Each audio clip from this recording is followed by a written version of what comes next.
Hello मित्रांनो, मी तुम्हाला शापर agro पेरणी यंत्राबद्दल थोडीशी माहिती देतो की आपण शापर ॲग्रो का घ्यावं. शापर ॲग्रो घेण्यामागचे दोन तीन महत्त्वाची कारणे. पहिले म्हणजे शापर ॲग्रो हा सगळ्यात लाईट वेट, म्हणजे एकदम हलका, त्याला अजिबात वजन नाही आहे. 25 HP ट्रॅक्टरला सहज चालतो. माझा हा 25 HP चा ट्रॅक्टर आहे, 2526.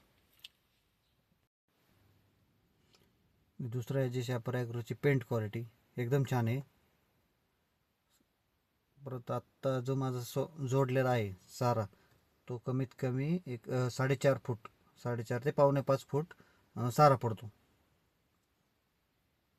तुम्ही बघू शकता याचं कसं जोडण्याचं कसं आहे. खालून जे फण आहेत त्या प्रत्येक फणाला ॲडजस्टेबल आहे.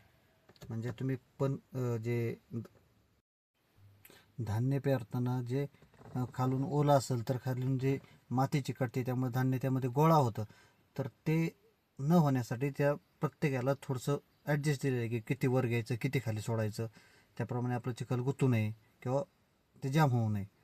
तर या प्रकारे ते ॲडजस्टेबल दिलेलं आहे. पुढच्या साईडने साधारणतः 1 ते 1.5 इंच, म्हणजे आपण पेरणी करताना फक्त 1.5 इंच आपलं बी खाली पडणार, त्याच्यापेक्षा जास्त पडू शकत नाही.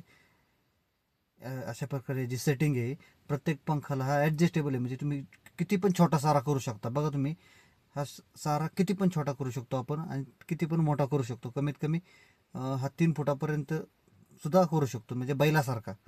मागच्या साईडला हे फासाच्या जागी आपण पाईप घेतलेला आहे.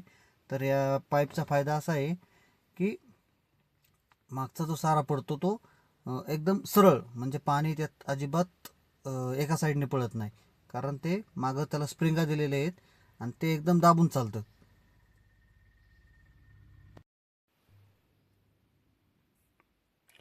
ह्यामध्ये फक्त मला एवढंच आवडलेलं नाही बरं का, हा जो पत्रा आहे लोखंडी आहे. आपण खादकी टाकतो किंवा धान्याचे शिल्लक राहतं ज्यावेळेस काढायचं असतं, त्याचे खाली असतं तो पत्रा म्हणजे लोखंडी आहे.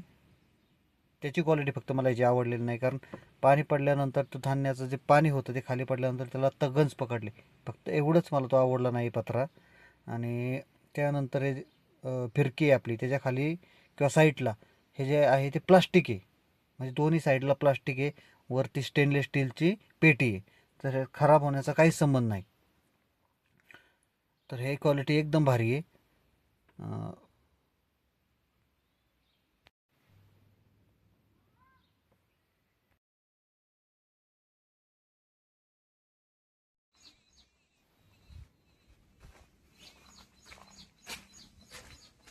ह्यामधल्या सगळ्या व्हील मी काढून ठेवल्यात, कारण मला दुसऱ्या पेरणीसाठी मला दुसरा व्हील टाकायच्या गोष्टी राहिल्यात माझ्याकडून.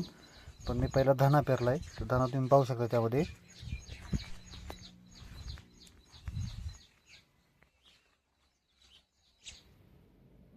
शापूर ॲग्रोला सेटिंग करण्यासाठी, म्हणजे खालच्या पंखाला सेटिंग करण्यासाठी टापलिंग प्लस साईडला जे 2 नट दिसते तुम्हाला, यामध्ये छोट्यातला छोटा सारा किंवा मोठ्यातला मोठा याचे ॲडजस्टेबल दिलेले. परत त्यानंतर सुद्धा खाली अजून एक सेटिंग आहे ह्या नटामध्ये की तो अजून बारीक करता येतो. म्हणजे किती पण पाहिजे असा आपल्याला छोटा सारा घेता येतो. या साऱ्याची खालचे जो सारा पडतो त्याची सेटिंग कशी करायची ते सगळं तुम्हाला दाखवलं आहे. दोन्ही साईडला असं सेम आहे. खाली पंखाचे सुद्धा नट बोल्टिंगमध्ये सगळे की तुम्ही छोट्यातला छोटा सारा करू शकता. 25 HP ट्रॅक्टरसाठी हे पेरणी यंत्र सहज ट्रॅक्टर भरतो. माझ्या ट्रॅक्टरचं जे सारे निघले ते सुद्धा मी तुम्हाला पुढे दाखवतो, म्हणजे कशा प्रकारचा सारा निघतो किंवा ह्यामध्ये उगवण क्षमता कशी होते. तर हे शापर ॲग्रोची पेटीवरची स्टेनलेस स्टीलमधली मी ह्याच्यामधून धना पेरला होता. तर याची स्टोरेज साधारणतः 8 किलो, म्हणजे माझ्याकडून 8 किलो धना यामध्ये बसला होता. तर बघू शकता ही स्टेनलेस स्टील, फक्त वरचा जो पत्रा आहे तो लोखंडी आहे दोन्ही पण, आणि खालचं सगळं स्टेनलेस स्टीलमध्ये. तर गंजण्याचा काही विषय येतच नाही. तर लाईफ टाईम वॉरंटी. तर यामध्ये मी तुम्हाला दाखवतो आहे की त्या सारा यंत्राने पेरणी केल्यानंतर उगवण कशी झाली, सारा कसा आला आहे माझा एकदम सरळ. 1 किलोने पांडे 1 किलो या हिशोबाने हे पेरलेलं आहे माझं. आणि महत्त्वाचं म्हणजे ह्याची किंमत किती आहे, तर मी हे गुजरातवरून डायरेक्ट घेतलं आहे. तर हे मला जागा पोचेस तोपर्यंत माझे 49,000 रुपये गेलेत. 42,000 प्लस 5,000